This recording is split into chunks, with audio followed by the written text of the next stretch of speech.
पुण्यात राहून 10 वर्ष झाली, पण अचानक आलेल्या वडिलांच्या निधनानंतर मी खूप खचलो होतो. माझं कशातच मन लागत नव्हतं. म्हणून मग आईला घेऊन मी पुन्हा गावाकडे परतलो, जिथं माझं लहानपण गेलं. पण काहीतरी होतं, जे नेहमीच अस्वस्थ करत होतं. माझं गाव नरवडे, कोल्हापूरजवळच एक शांत, पण थोडंसं रहस्यमय असं गाव. आमचं घर मोठं आहे, जुनं पण मजबूत. मागच्या बाजूला एक बंद खोली आहे, जी मी लहान असताना कधीच उघडताना पाहिलेली नाही. बाबा नेहमी म्हणायचे, ती खोली घराच्या जुन्या मालकाची आहे, उघडू नकोस. आईनंही त्या खोलीजवळ फिरकायला मनाई केली होती. पण यावेळी घरी परतल्यावर ती खोली काहीतरी बोलत आहे असं वाटू लागलं. दुसऱ्या दिवशी घर आवरताना माझं लक्ष त्या खोलीकडे गेलं.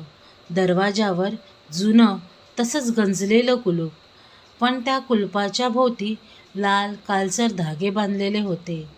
मनात विचार आला, 10 वर्षांनी घरी आलोय, आता मोठा झालोय, ती खोली उघडून पाहावं. मी गावातल्या लोहाराकडून जुने कुलूप तोडण्याचं साधन आणलं आणि संध्याकाळी खोलीच्या दरवाजासमोर उभा राहिलो. सूर्य मावळत होता, आभाळावर हलकासा गर्दपणा होता. वातावरणात एक विचित्र शांतता होती, जणू सर्व काही जागीच थांबलं आहे. कुलूप तुटलं, आवाज झाला टन, आणि मी दरवाजा उघडला.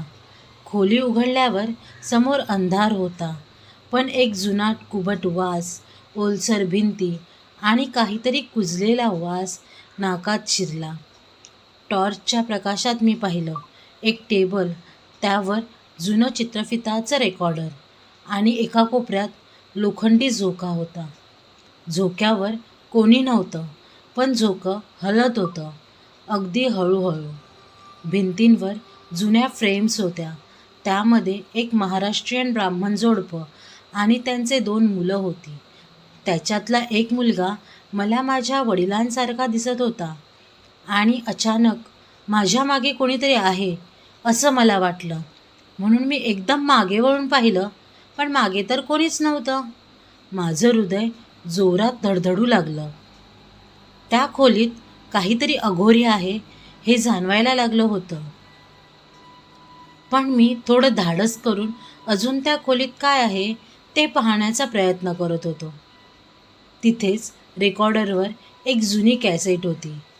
त्यावर लिहिलं होतं, 10 मार्च 1985, शेवटचा दिवस. कुतूहलापोटी मी रेकॉर्डर चालू केला. आवाज खरखर करत होता, पण नंतर एक पुरुषाचा आवाज ऐकू आला. तो म्हणत होता, आपण काहीतरी मोठं पाप केलंय. त्या बाळाच्या आत्म्याला आपण इथेच अडकवलंय. ही खोली त्याचा कैदखाना आहे. कोणी हा दरवाजा उघडू नये, नाहीतर. आणि आवाज अचानक थांबला आणि नंतर एका बाळाच्या रडण्याचा आवाज ऐकू आला. खूप असह्य होता तो आवाज. मी माझे कान बंद करून घेतले. नंतर आवाज थोडा कमी झाला. तेव्हा मी कानोसा घेतला. तेव्हा माझ्या लक्षात आलं की हा आवाज माझ्या खोलीबाहेरच्या झोक्यावरून येतोय. मी खूप घाबरलो आणि ती खोली बंद करून घेतली. त्या रात्री मला झोपच लागली नाही. घरात कुणीच नव्हतं. आई काही दिवस आधी मामाकडे गेली होती, पण मला सारखं वाटत होतं, घरात कोणीतरी आहे. रात्री 2च्या सुमारास खोलीच्या दिशेने हलकासा आवाज आला, खर खर. मी उठून बघितलं. झोक्यावर एक छाया बसलेली होती, बाळासारखी, पण चेहरा अस्पष्ट.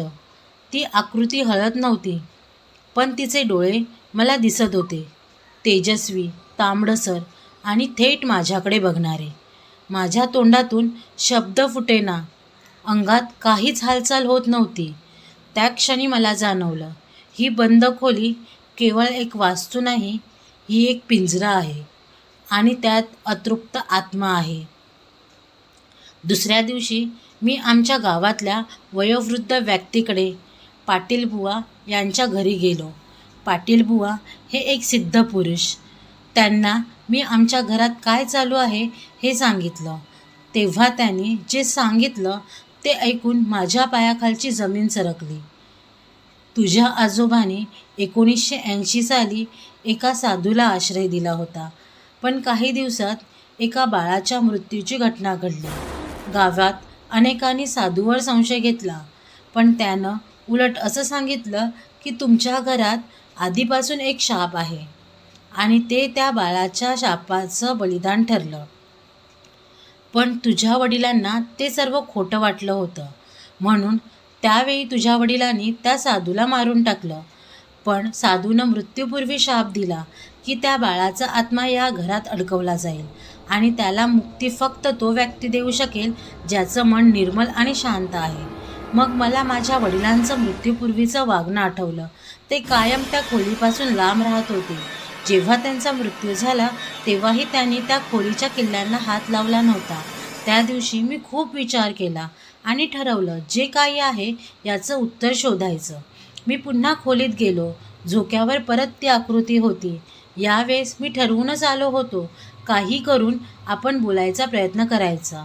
मी हात जोडून म्हणालो, मला माहीत आहे आमच्या घराण्याकडून काहीतरी चूक झाली आहे आणि त्यामुळेच तू आज इथे अडकून पडला आहेस.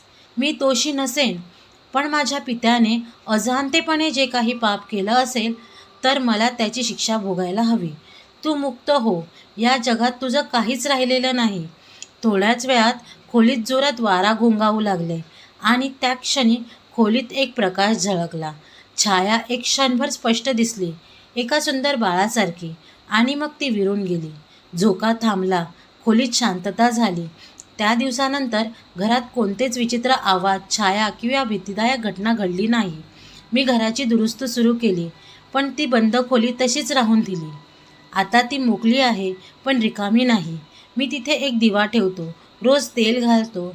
कधी कधी वाटतं त्या आत्म्याला मुक्ती दिली, पण ती खोली अजूनही काहीतरी लपवत आहे.